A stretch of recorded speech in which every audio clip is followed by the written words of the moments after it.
Hello everyone, welcome to this tutorial. इससे पहले वाली क्लास में हमने सिलेजिनेला पढ़ा था। तो सिलेजिनेला की कंप्लीट क्लासिफिकेशन, उसके हैबिट एंड हैबिटेट पे हमने अच्छे से बात की थी। उसके अलावा उसमें जो मेगास्पोरोजेनेसिस होता है वो समझा दिया था मैंने कि उसमें मेगास्पोर का जर्मिनेशन कैसे होता है, फॉर्मेशन कैसे होता है। और जैसे कि मैंने बताया कि सिलेजिनेला की जो गैमेटोफिटिक जनरेशन होती है या गैमेटोफिटिक प्लांट होता है उसमें हेटेरोस्पोरी पाई जाती है। तो हेटेरोस्पोरी को मैंने दोनों तरह से समझा दिया था कि उसमें माइक्रोस्पोर्स एंड मेगास्पोर्स दोनों टाइप के स्पोर्स फॉर्मेशन पाया जाएगा। तो माइक्रोस्पोर्स जब जर्मिनेट होते हैं तो वो मेल गैमेटोफाइट का निर्माण करते हैं, और जब मेगास्पोर जर्मिनेट होते हैं तो वो फीमेल गैमेटोफाइट का निर्माण करते हैं। तो यहाँ पे मैंने एक एग्जांपल लेके स्पोर के जर्मिनेशन को समझाया था। तो हेटेरोस्पोर में दोनों प्रकार के स्पोर्स पाए जाते हैं। उसी टाइप से मैंने मेगास्पोर का एग्जांपल लेके उसमें मेगास्पोर के फॉर्मेशन की प्रोसेस समझाई थी, उसमें आर्किगोनिया की डेवलपमेंट को समझाया था, मैच्योर आर्किगोनिया की स्ट्रक्चर मैंने बताई थी, एक स्पोर की स्ट्रक्चर मैंने बताई थी। उसके अलावा उस स्पोर का जर्मिनेशन कैसे होता है और उस जर्मिनेशन से एम्ब्रियो का फॉर्मेशन कैसे होता है। और उसके अलावा मैंने उस क्लास में आपको ये बताया था कि जिससे एम्ब्रियो बनता है वहाँ से स्पोरोफिटिक जनरेशन कैसे शुरू होती है। तो जो कंप्लीट लाइफ साइकिल है, जैसे कि मैं एक ग्राफिकल फॉर्म में यहाँ पे समझाऊँ तो देखो,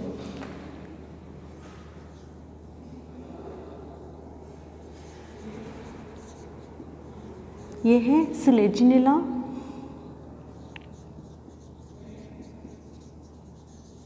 स्पोरोफिटिक प्लांट। ठीक है, तो ये जो सिलेजिनेला स्पोरोफिटिक प्लांट है, इस पे मेल और फीमेल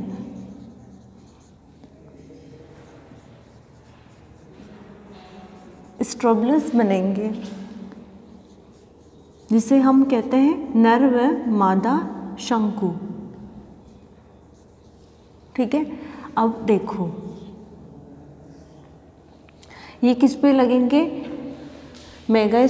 माइक्रोस्पोरोफिल पे। ये किस पे बनेंगे, मेगास्पोरोफिल पे। मैंने बताया था कि मेल स्ट्रोबलस में क्या होंगे, माइक्रोस्पोरोफिल होंगी, और फीमेल स्ट्रोबलस में मेगास्पोरोफिल होगी। ठीक है, और फिर इन दोनों से आगे जाके या इनमें पाई जाने वाली स्पोरोफिल,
तो ये एक बेसिक मैंने यहाँ पे लाइफ साइकिल ड्रॉ की है सिलेजिनेला की। सो आप देख सकते हैं कि सिलेजिनेला का स्पोरोफिटिक प्लांट जो कि नेचर में कैसे होता है, डिप्लॉइड, ठीक है। तो इस स्पोरोफिटिक प्लांट में मेल कॉन और female cone means strobilus, sporangia. Strobilus क्या होती है वो देखो कि जब बहुत सारी स्पोरेंजिया इकट्ठी हो जाती है, बहुत सारी जो मेगा और माइक्रो स्पोरोफिल, या मैं यूँ बात करूँ कि बहुत सारे स्पोरोफिल जिन पे स्पोरेंजिया लगी हुई होती है, चाहे वो माइक्रो स्पोरोफिल हो चाहे वो मेगा स्पोरोफिल हो, ठीक है। तो बहुत सारी स्पोरोफिल जब एक साथ मिल जाती है और उनकी जो स्पोरेंजिया होती है वो स्पोरेंजिया इकट्ठी हो जाती है और एक कोन लाइक स्ट्रक्चर बना लेती है, जिसे कहते हैं शंकुनुमा संरचना बना लेती है, जिसे स्ट्रोबलस कहते हैं, ठीक है। अब देखो जो सिलेजिनेला का स्पोरोफिटिक प्लांट है, इसमें मेल और फीमेल कोन बनते हैं या नर व मादा शंकु बनते हैं। ये नर व मादा शंकु किससे बने, जो स्पोरोफिल है, तो स्पोरोफिल पे अगर मेगा स्पोरेंजिया बनी हुई है तो वो मादा शंकु का निर्माण करेगी, और अगर स्पोरेंजिया पे माइक्रो स्पोरेंजिया लगी हुई है तो वह मेल स्ट्रोबलस या नर शंकु का निर्माण करेगी। अब देखो स्पोरोफिल विद स्पोरेंजिया, ठीक है। अब ये जो स्पोरेंजिया है, इन स्पोरेंजिया में क्या पाई जाती है, स्पोरोजिनस टिश्यूज़। इन स्पोरोजिनस टिश्यूज़ या बीजाणुजन ऊतकों में डिवीज़न होंगे तो क्या बनेंगे, स्पोर मदर सेल्स का निर्माण करेंगे। स्पोर मदर सेल्स में जब मियोसिस होता है, तब मियोसिस होने से गैमेट्स का फॉर्मेशन होता है, तो क्या बनेंगे, मेगा स्पोर और माइक्रोस्पोर। किस में बनेंगे, मेल स्ट्रोबलस में माइक्रोस्पोर और फीमेल स्ट्रोबलस में मेगास्पोर का निर्माण होगा, जो कैसे होते हैं, हैप्लॉइड। क्योंकि आपको पता है कि जो स्पोर मदर सेल होती है वो spore mother cell diploid nature की होती है, तो जब उसमें मियोसिस होगा तो उसमें क्रोमोसोम नंबर हाफ हो जाएंगे, तो मेगास्पोर और माइक्रोस्पोर हैप्लॉइड गैमेट्स का फॉर्मेशन हो जाएगा। अब देखो ये जो मेगास्पोर और माइक्रोस्पोर्स हैं, इनमें से ये जर्मिनेट होंगे, ठीक है, और जर्मिनेट होके क्या करेंगे, ये एंथ्रोजोइड्स का निर्माण करेंगे और एग। मैंने बताया कि गैमेट फॉर्मेशन हो रहा है, तो गैमेट्स क्या होते हैं, नर युग्मक व मादा युग्मक। तो एंथ्रोजोइड्स तो नर युग्मक, एग मादा युग्मक। अब इनमें होगा फ्यूजन से बना oospore से लगातार डिवीज़न होता है, डिवीज़न होके फिर से ये जर्मिनेट होके सिलेजिनेला के स्पोरोफिटिक प्लांट का निर्माण करते हैं। तो यहाँ से इसकी कौन सी जनरेशन आ गई, यहाँ से इसकी गैमेटोफिटिक जनरेशन आ गई। ये देखो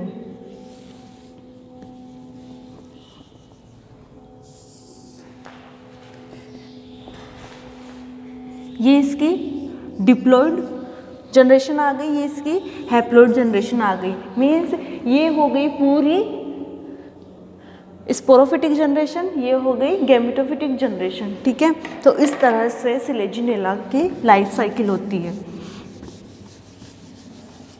जिसे मैंने अपने अकॉर्डिंग ड्रॉ किया है ताकि समझने में इजी रहे।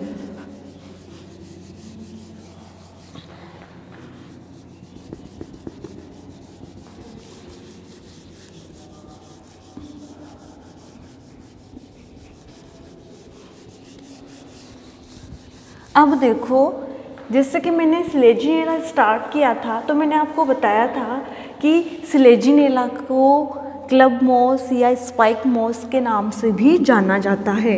तो आपके शॉर्ट क्वेश्चन एमएससी एंट्रेंस में भी आ सकता है, उसके अलावा आपके जो एनुअल एग्ज़ाम्स होते हैं उनमें भी ये क्वेश्चन आ सकता है कि क्लब मॉस किसे कहते हैं, या फिर इसे ऐसे पूछ सकते हैं कि जो सिलेजिनेला होता है इसका सामान्य नाम क्या है, या इसे किन किन नामों से जाना जाता है।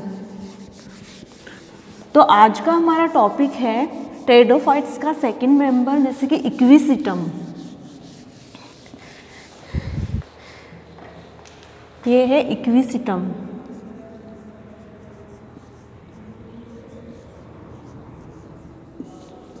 इक्विसिटम को हॉर्स टेल के नाम से भी जाना जाता है।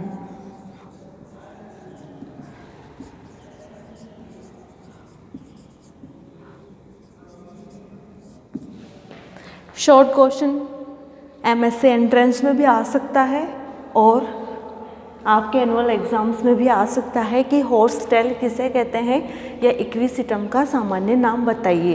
तो हॉर्स टेल इक्विसिटम को कहते हैं। क्यों कहते हैं? क्योंकि अब देखना,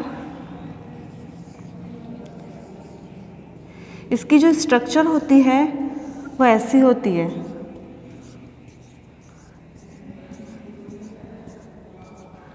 तो ये तो हो गया इसका कोन वाला पोर्शन, शंकु वाला पोर्शन, और ये हो गया इसका वृंत या स्टॉक। तो आप देख सकते हो कि एक पूंछ की तरह दिखाई दे रहा है, इसलिए इसे हॉर्स टेल के नाम से भी जाना जाता है।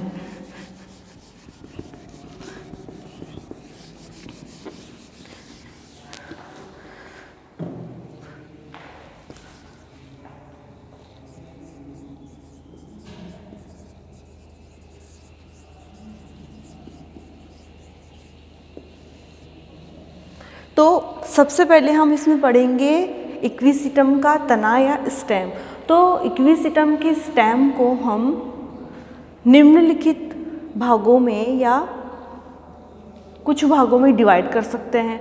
तो जैसे कि आप किसी भी स्टेम को पढ़ रहे हो तो उसकी बेसिकली उसकी क्या बात करोगे कि ये एरियल है कि ये अंडरग्राउंड पार्ट है। तो ऑब्वियसली इक्विसिटम का जो तना होता है वो एरियल होता है, मीन्स वायवीय तना होता है और जिसपे क्यूटिकल प्रेजेंट होती है। तो अगर हम इक्विसिटम के तने की टीएस या ट्रांसफर सेक्शन लेते हैं, ट्रांसफर सेक्शन लेने पे हमें डिफरेंट जोन्स दिखाई देते हैं। तो मेनली क्या क्या होगा इसमें?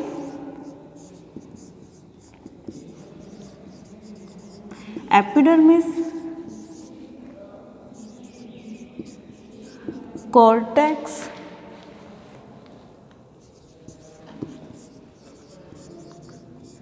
Endodermis and steel.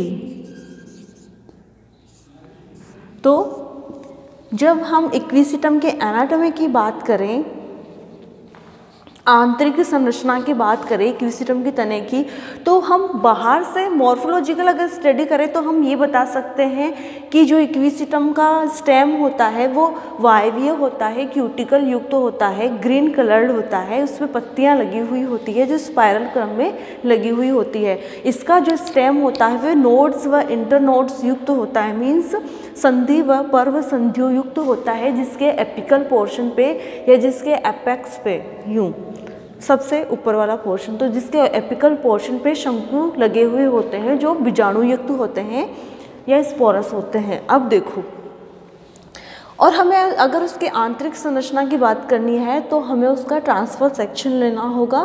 तो इक्विसिटम का ट्रांसफर सेक्शन लेने पे हमें डिफरेंट रीजन्स दिखाई देते हैं, क्षेत्र दिखाई देते हैं। कौन कौन से? Epidermis, cortex, endodermis and steel. तो सबसे पहले हम बात करते हैं एपिडर्मिस की। तो इक्विसिटम का जो सबसे बाह्य परत होती है, इक्विसिटम की सबसे बाह्य परत, उसे एपिडर्मिस कहते हैं। तो आउटर मोस्ट लेयर को एपिडर्मिस कहेंगे। आउटर मोस्ट सबसे बाह्यतम लेयर या परत को हम एपिडर्मिस कहते हैं। तो ये कैसे होती है? एक परतीय होती है, यूनिलेयर्ड होती है,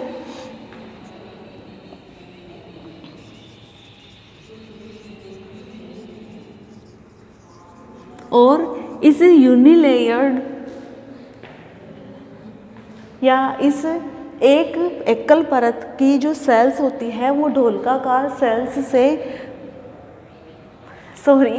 ये जो यूनिलेयर्ड लेयर होती है एक परतीय जो एपिडर्मिस होती है, इस एक परतीय एपिडर्मिस की जो सेल्स होती है वो डोलकाकार होती है या बैरल शेप्ड होती है। और कैसी होती है?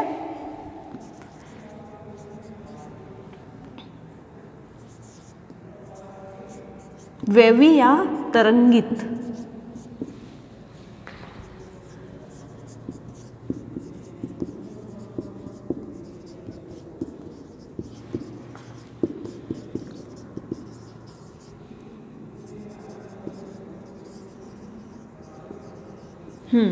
तो अगर हम इसके एपिडर्मिस की बात करें तो सबसे आउटर मोस्ट जो लेयर होती है वो एपिडर्मिस होती है। अगर हम इक्विसिटम के ट्रांसफर सेक्शन की स्टडी कर रहे हैं तो देखो सबसे बाहरीतम जो परत होती है वो होती है एपिडर्मिस। ये जो एपिडर्मिस होती है इसमें ये यूनिलेयर्ड या एक परतीय होती है और इस एक परतीय एपिडर्मिस की जो सेल्स होती है वो लंबी और ढोलकाकार होती है, बैरल शेप्ड सेल्स होती है। और ये जो तना होता है वो तरंगित होता है, वेवी होता है। यूं इक्विसिटम का जो तना होता है वो वेवी होता है। इट मीन्स इस इक्विसिटम की जो स्टेम होता है, इस इक्विसिटम का जो स्टेम होता है वो वेवी या तरंगित होता है। ठीक है, तो क्योंकि हम एपिडर्मिस की बात कर रहे हैं तो ऐसे बोलेंगे कि इक्विसिटम की एपिडर्मिस तरंगित होती है या वेवी होती है। ये उभार व खांचोयुक्त होती है। अब देखो उभार व खांच कैसे, यूं जैसे कि आप देख रहे हो, ये देखो यहाँ पे है उभार, यहाँ है फिर खांच। तो आप देख रहे हो कि रिज एंड ग्रूव्स है इसमें, लाइक उभार व खांचे मीन्स एक जगह से उठा हुआ है, फिर नीचे मीन्स खांच है, फिर उभार है, फिर खांच है। तो ये ऐसी तरंगित एपिडर्मिस होती है जो उभार व खांचोयुक्त होती है। और इसमें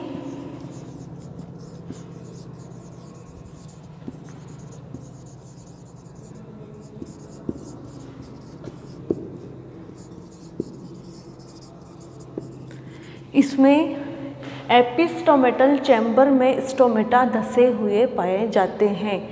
तो यहाँ पे इसके तने में स्टोमेटा पाए जाते हैं और वो कैसे होंगे, इस एपिस्टोमेटल चैम्बर में मीन्स ऊपरी उपत्वचीय। ठीक है, तो एपिस्टोमेटल चैम्बर में स्टोमेटा धसे हुए पाए जाते हैं। और इक्विसिटम की एपिडर्मिस के बाहर क्यूटीन युक्त क्यूटिकल की परत पाई जाती है। ठीक है, तो इसके एपिडर्मिस की हमने कंप्लीट बात कर ली कि सबसे आउटर मोस्ट लेयर एपिडर्मिस होती है जो यूनिलेयर्ड होती है और उसकी प्रत्येक सेल बैरल शेप्ड या ढोलकाकार होती है।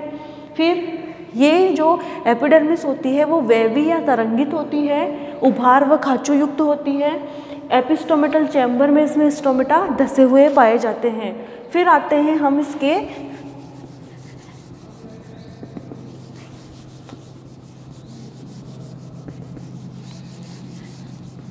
सेकंड पार्ट पे, कॉर्टेक्स।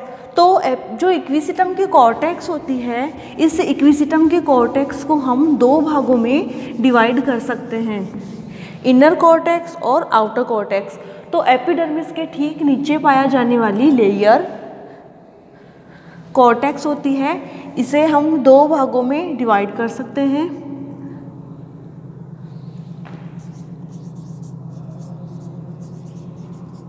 आउटर कॉर्टेक्स और इनर कॉर्टेक्स। तो जो आउटर कॉर्टेक्स होता है इसे भी हम आगे दो भागों में डिवाइड करते हैं,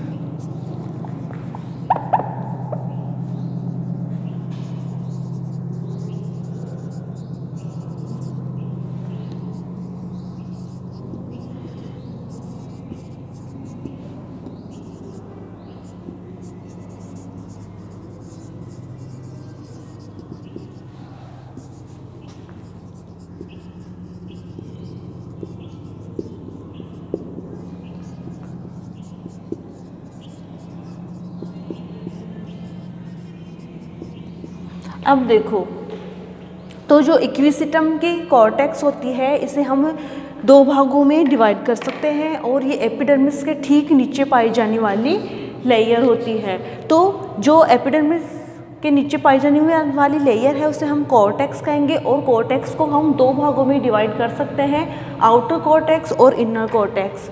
तो बाहर की तरफ पाई जाने वाली कॉर्टेक्स आउटर कॉर्टेक्स होती है और इस आउटर कॉर्टेक्स को भी आगे दो भागों में डिवाइड कर सकते हैं, मैकेनिकल रीजन और एसिमिलेटरी रीजन मीन्स यांत्रिक क्षेत्र और स्वांगीकरण क्षेत्र। तो सबसे पहले हम बात करते हैं यांत्रिक क्षेत्र की।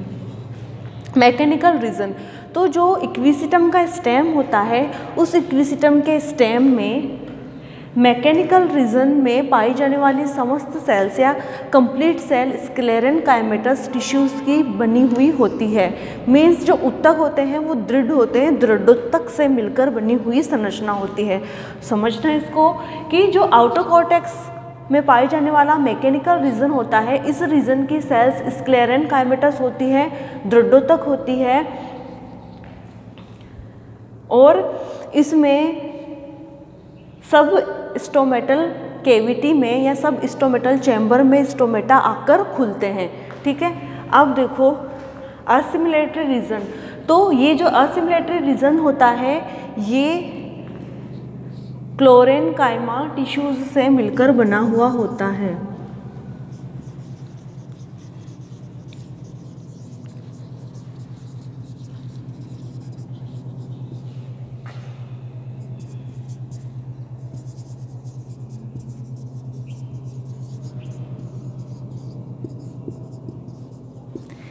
तो मैंने बताया कि मैकेनिकल रीजन में पाई जाने वाली जो सेल्स होती है वो स्क्लेरेनकाइमेटस होती है, मीन्स वो दृढ़ोत्तक होती है, नेचर में थोड़ी हार्ड टाइप की होती है, दृढ़ प्रकार की होती है, तो वो दृढ़ उत्तकों से मिलकर बनी हुई लेयर होती है और उसमें सब स्टोमेटल कैविटी में या सब स्टोमेटल चैम्बर में आके स्टोमेटा खुलते हैं। अब देखो मैकेनिकल रीजन के ठीक नीचे पाया जाने वाला रीजन एसिमिलेटरी रीजन होता है। ये जो रीजन होता है वो स्क्लेरेनकाइमेटस टिश्यूज से मिलकर नहीं बना हुआ होता है। ये जो रीजन होता है वो कोलेनकाइमा या हरित उत्तकों से मिलकर बनी हुई संरचना होती है। कोलेनकाइमा में अत्यधिक मात्रा में क्लोरोफिल कंटेंट पाया जाता है। इस क्लोरोफिल के पाए जाने के कारण ये जो असिमिलेटरी रीजन है इसको स्वांगीकरण क्षेत्र इसीलिए कहते हैं क्योंकि इसमें क्लोरोफिल पाया जाता है। मीन्स इसमें जो उत्तक है उनमें क्लोरोफिल कंटेंट ज़्यादा पाया जाता है, जिसके कारण ये क्या कार्य करते हैं, ये फोटोसिंथेसिस करने का कार्य करते हैं। और जो मैकेनिकल रीजन वाले स्क्लेरेनकाइमेटस टिश्यूज़ होते हैं ये क्या कार्य करते हैं, जिस प्रकार असिमिलेटरी रीजन स्वांगीकरण क्षेत्र में जो टिश्यूज़ पाए जाते हैं वो कोलेनकाइमा होते हैं। इट मीन्स उनमें हरित लवक या क्लोरोफिल कंटेंट ज़्यादा होगा तो वो फोटोसिंथेसिस करेगा, तो वो क्या कर रहा है, फूड फॉर्मेशन कर रहा है। इट मीन्स ये स्वांगीकरण क्षेत्र होता है। तो अगर मैं मैकेनिकल रीजन की बात करूं कि इसमें दृढ़ोत्तक से मिलकर बना हुआ ये क्षेत्र होता है, तो ये क्या कार्य करेगा, जिस प्रकार ये एसिमिलेटरी रीजन फोटोसिंथेसिस कर रहा है, स्वांगीकरण कर रहा है, उसी टाइप से ये जो मैकेनिकल रीजन होता है ये उस स्टेम को यांत्रिक आधार प्रदान करने का कार्य करता है। मीन्स उस स्टेम को स्ट्रॉन्ग बेस प्रदान करता है या उसको यांत्रिक आधार प्रदान करने का कार्य करता है। अब बात करते हैं हम इनर कॉर्टेक्स की। तो असिमिलेटरी रीजन के ठीक नीचे इनर कॉर्टेक्स पाई जाती है। इसकी जो सेल्स होती है वो पैरेन्काइमेटस होती है, मृदुत्तक होती है।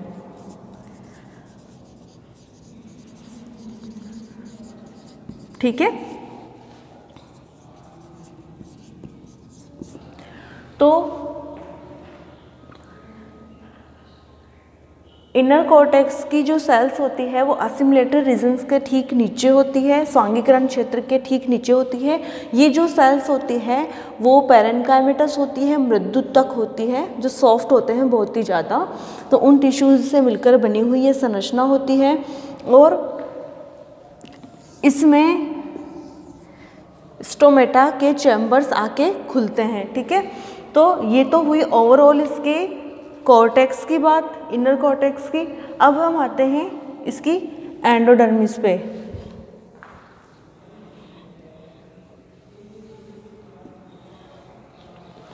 तो ये जो इक्विसिटम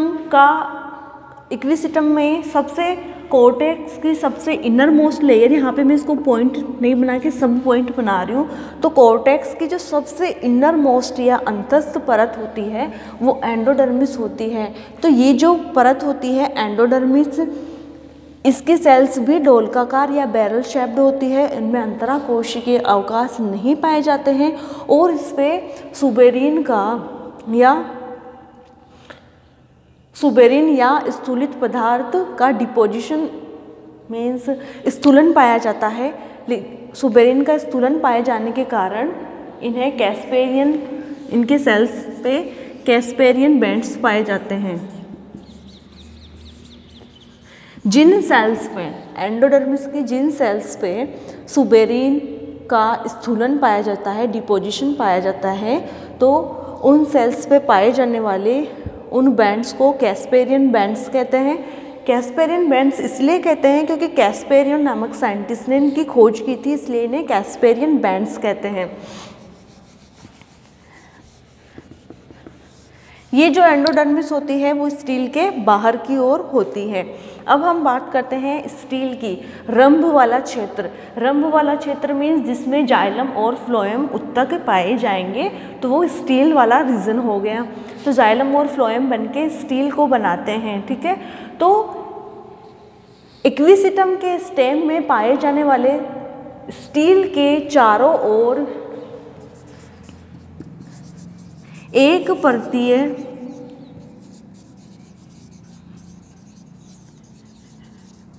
पेरेनकाइमेटस पेरिसाइकिल पाई जाती है। परिरंभ पेरिसाइकिल पाई जाती है। पेरिसाइकिल को कहते हैं परिरंभ, रंभ के चारों ओर पाई जाने वाली स्ट्रक्चर। तो इक्विसिटम के स्टेम में स्टील के चारों ओर एक परतीय या यूनिलेयर्ड पेरेनकाइमेटस टिश्यूज या मृदुतकों से मिलकर बनी हुई पेरिसाइकिल पाई जाती है, जो स्टील को घेरने का कार्य करती है। अब हम बात करते हैं स्टील की। तो स्टील के चारों ओर क्या पाई जाएगी? पेरिसाइकिल, जो एक परतीय होगी। तो इसका जो स्टील होता है वो कॉन्जॉइंट, कोलेटरल और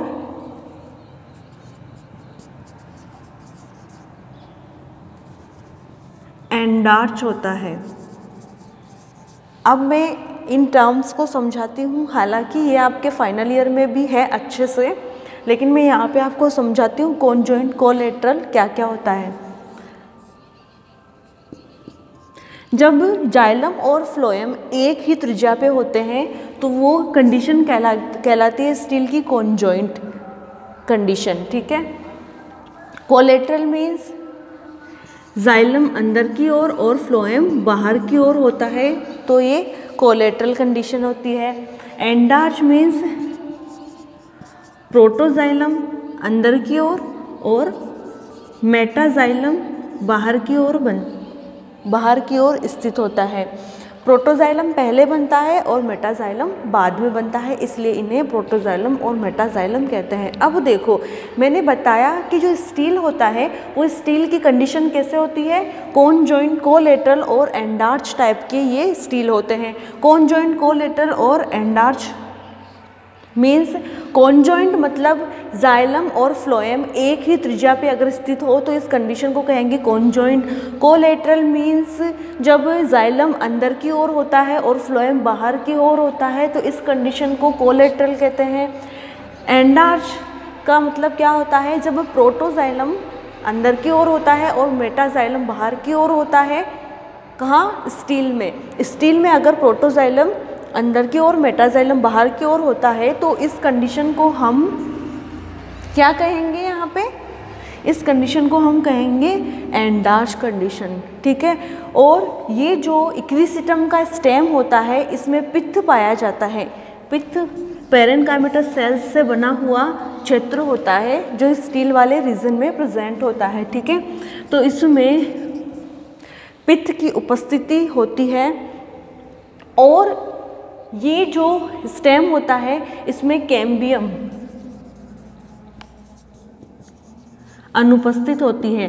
और जब कैम्बियम अनुपस्थित होती है इट मीन्स इनमें सेकेंडरी ग्रोथ या द्वितीयक वृद्धि नहीं होती है। ये चीज़ हमेशा ध्यान रखना आप कि इक्विसिटम के स्टेम में पित्त पाया जाता है। पित्त में पेरेनकाइमेटस सेल्स होती है, मृदुतक पाए जाते हैं जो स्टील वाले रीजन में पाए जाते हैं। अब देखो, इसमें कैम्बियम एब्सेंट होता है और अगर किसी स्टेम या रूट में कैम्बियम एब्सेंट है इट मीन्स उनमें सेकेंडरी ग्रोथ या द्वितीयक वृद्धि नहीं होती है। द्वितीयक वृद्धि प्लांट की रूट और स्टेम में विड्थ में या चौड़ाई में वृद्धि करने का कार्य करती है।